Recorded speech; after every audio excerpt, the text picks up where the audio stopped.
All right, good afternoon, everybody. It is Sunday. I'm getting ready to head down to my local gaming store. Going to be taking my 43-inch flat screen 4K TV that I use for a Battlemap, and I'll be taking my laptop, and I'm going to head down to my local gaming store and set it up, show you all how to use a 43-inch flat screen for a Battlemap.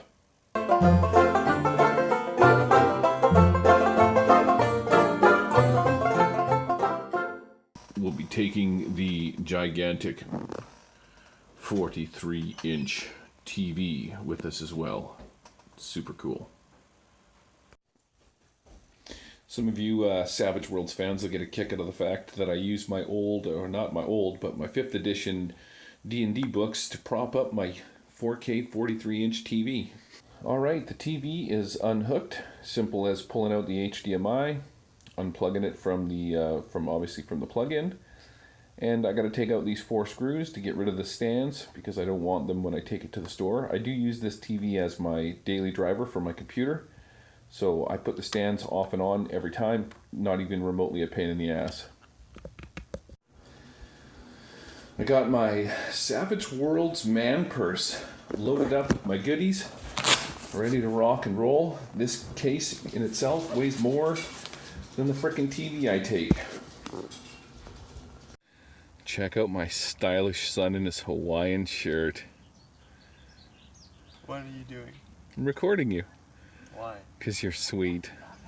You're a sweet boy. Even sweeter if you wore your Hawaiian shirt. Got the loots in the back of the wagon. Good to go. Strange neighbor lady walking by. It's all good. Hey Wyatt, where are you going? So we have arrived at the spectacular Nerd Haven's game shop. How do you like that action? All right, no soliciting. Let's go inside. The door's kind of dirty here. Yeah, it's all right. Look at my glorious gaming store. We have random customer over here. Say hi, random customer. How's it going? It's amazing what you can get people to do with a smile and a funny face. So, behind the counter, we have DJ Jazzy Deb. Say hi, Deb. Hi. I've been really trying, baby. Gary. Sorry. Hello, Internet. We have the good old card shop here. Look at all the Magic the Gathering cards. We don't play that game, though. Maybe one day we'll get into it. Do you guys play that? Yeah. We endorse it fully. Yeah, but We're RPers, Gary, you know that. excellent stuff. Back to the back room. Okay, cool gaming table. Portal to hell. And this is some of the sweet art that the guy that Big J draws. Showcased.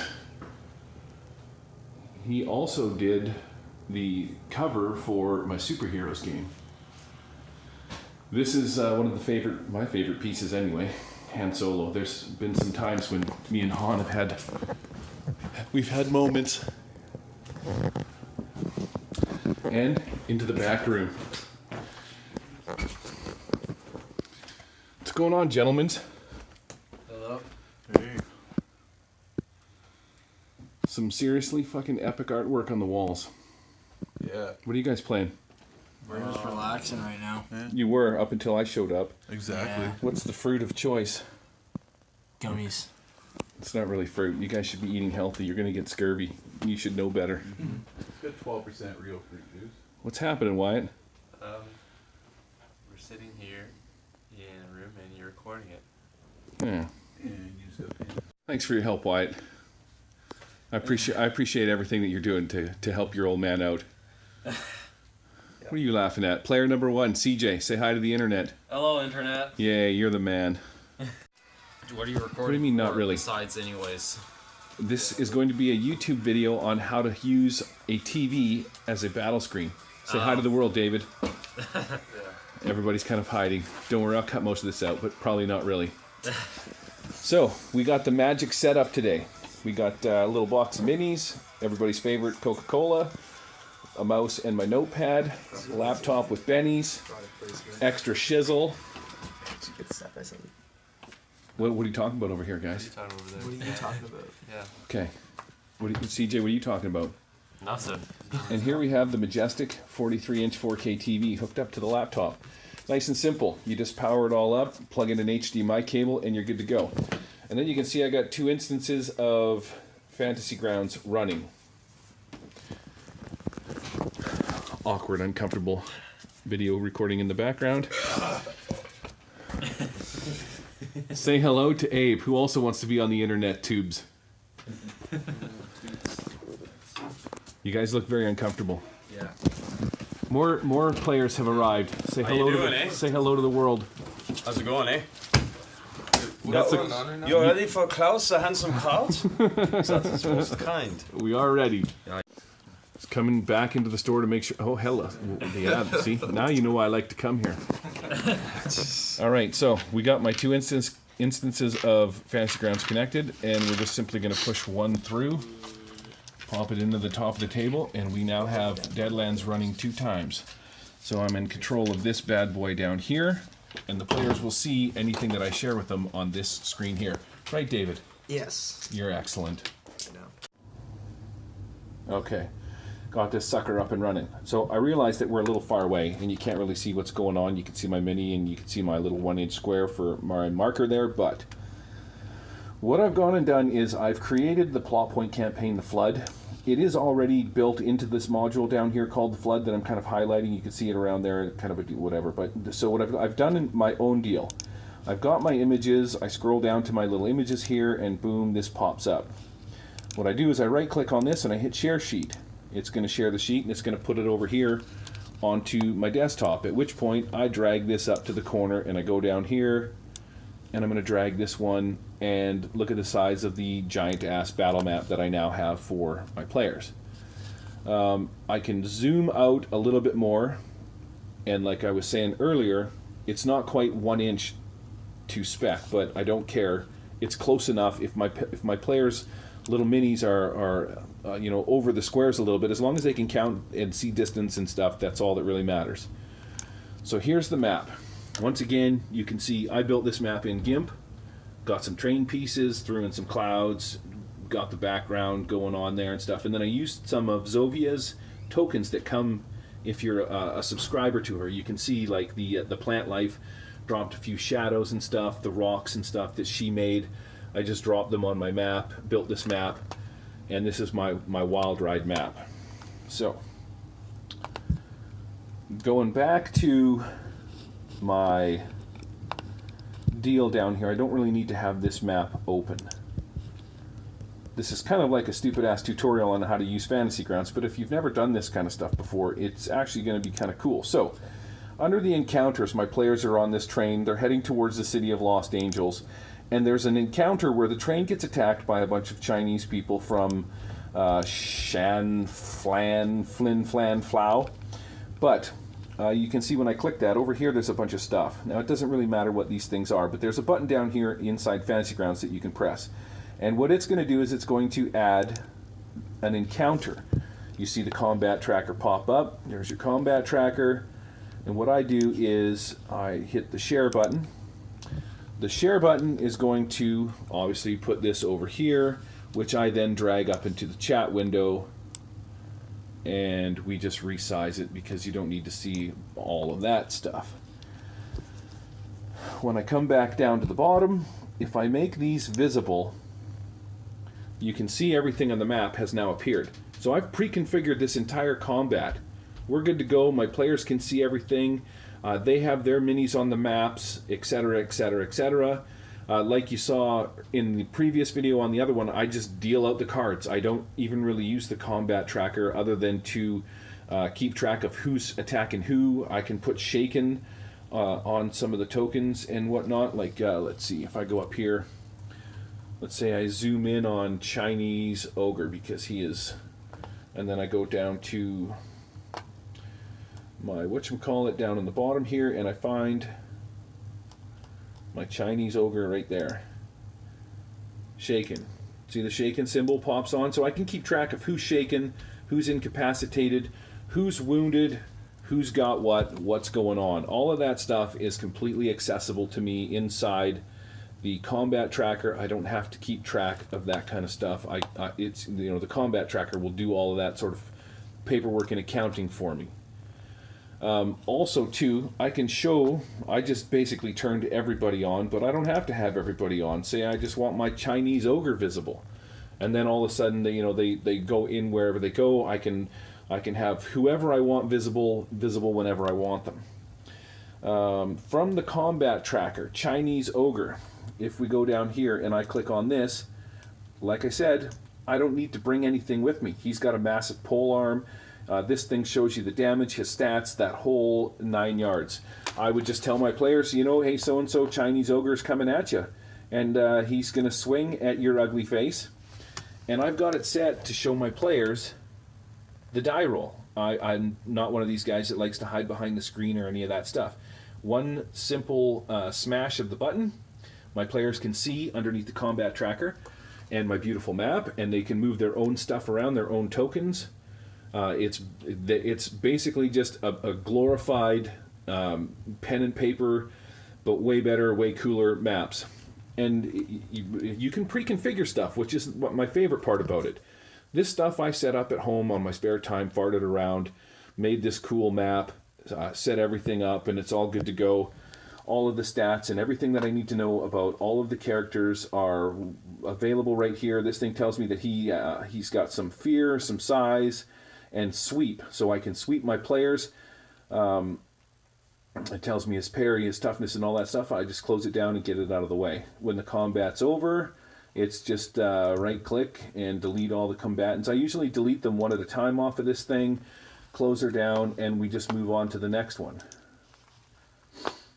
So, pretty freaking handy-dandy, some of the stuff that you can do. Like, you know, Fantasy Grounds just is not for... I mean, essentially it is, but really you can use it to do all sorts of stuff more than it's planned for. If I go to the library and I go down to my modules and I bust out, I think I have one down here called Red Channel that I built, which is basically the players in 50 Fathoms cruising through the area.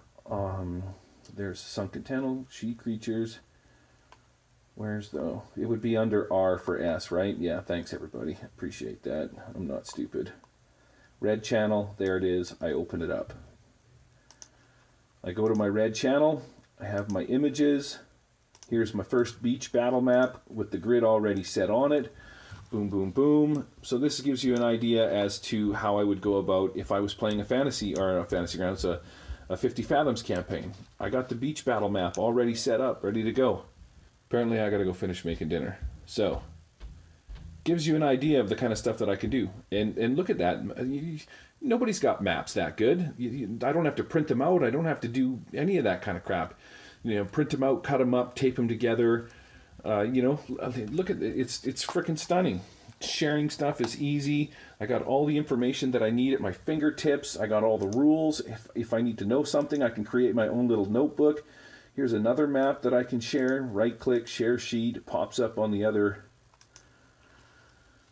screen, and I just basically move it where I want it to go, and I just drag it so that it's much bigger, and I can drop a grid on this thing. The players move their own maps, their own tokens around. Probably repeating myself now. So yeah, slick as snot. So, give you a little idea as to the versatility of this bad boy. This is a little module that I built called the Red Channel for 50 Fathoms. So here you have your story. I can click on this button, and bam, the text will pop up there, so that if any of my players want to read what is going on, the text chat will pump out there. Down here, I have obviously the DM's notes. I know it's a little blurry and a little shitty, but you're just getting the gist. This is box text where the mouse is moving, and then this is for the DM only. Then we have buttons down here called Bloodfish Swarm. So I click on this button. Oh, apparently I need to have, in my library, I gotta have the 50 Fathoms book open. So 50 Fathoms, da-da-da-da-da. Back to my story, back to my Red Channel, back to part 2. Bloodfish Swarm. There we go. I got all the notes that I need on Bloodfish and how they work. Special abilities, what they carry for inventory, which obviously is nothing. They don't have any powers. But, yeah, basically like I'm taking it with me, man. Here's all the information that you need to know about what the Bloodfish Swarm does. So, something I learned from Eric Lamoureux, who is the champ of the world, is that these things automatically hit. So all you ever do is just roll damage on your players and see what happens. That is how come they don't have anything other than a notice roll. You just basically roll your damage, which you can see, ace, ace, ace, auto-aced, rolled 12 on 2 4s. Everything is done for me. You don't need to bring dice, you don't need to do anything. I have my giant centipede with its bite and its deal, its armor, its poison. Little things over here link to what the abilities are. I'll probably redo this video on my whatchamacallit. And, well, wait a second, HMS Chaplain, that's part 2. So this is one of the other attacks where they get, basically they hop into the water. Images and maps for everything. Son of a gun. Dropping my junk. Alright, so up to this deal here. Let's just move this stuff out of the way. I've got my Beach Swarm battle map. I can easily drop a grid on this bad... Oops, no, right click. I can't do it from here because this is not the DM's... This is the player's version. This is what the players see, so they don't have control over dropping grids and stuff. I can pre-configure a grid on this, bring it up, have the centipedes and the piranha swarms and the whole 9 yards auto-placed on the map, press one button, throw them into the combat tracker, have instant access to what it is they do, everything pre-configured. It's frickin' epic. That is one of the maps that I have. This map down here, you can see, already has grids on it. I can build an encounter for this map for my players. They happen along the beach. Giant centipedes come out. I can have the centipedes on the map already. They can see them, can't see them. I can hide them, all sorts of stuff. I don't need to bring any tokens. I don't need to bring dice. I don't need to bring books. I don't need to bring anything. I need to bring my laptop, my HDMI cable, my power plugins, none of my books. All my books can stay on my shelf. And that's it. I bring my TV. This TV, by the way, is 15 pounds. It's light. Like my lunch weighs more than that. One of the other cool features about it is I can have beautiful, fantastic artwork that I can find on the internet. Images. Like, just stunning. Blow them up, frickin' full screen. Unfortunately, I don't have my foot on the control to make that any bigger, but you get the gist of what I'm getting at. I can find fantastic artwork on the internet and have these stunning full-color 4K images that I can show my players. And here's another little map. If I wanted to put a grid on this, you can kind of see that it's a bit of a boat. Yada, yada, yada. You get the gist. But how awesome is that? You know, drag it over here, resize it, throw a grid on it, and I've got instant battle maps at my deal. Oh, excuse me. Dinner is coming up. Savage, what is this? Half Ugak. But yeah, I built a little Fantasy Ground, or a little 50 Fathoms module for them going through the channel between Korth Taw. Here's Monk Apes. Right? Everything's there. All of their abilities and shit like that, their stuff, what they do. If I want to throw coconuts, which is one of the things that I believe I added, bam, I just threw a coconut. My players can see it. Captain Buttface, this monk ape comes flying down out of the tree, and on his way down, he throws a coconut at you. Bam, throw my coconut, hits you for a 6. What's your parry? What's your dodge? Well, never mind, because that's not even how it works. You get the gist. Alright, that's going to be it for this video. So this is just a still image of the actual game in process. You can see the initiative cards. I just dole them out on the screen. You can see on the screen there's also the players have their little miniatures. I like to let them move themselves where they want to so that it has that old school feel. One of the nice parts about Fantasy Grounds is you don't need the internet which is nice. So when I go to the gaming store, even though they do have Wi-Fi, I don't need it. And with this laptop TV setup, I can also use a Sirenscape in the background, and I'm projecting the sound through the TV, which makes it not fantastic by any means, but so much better than a laptop. And yeah, that's it. Thanks for watching, everybody.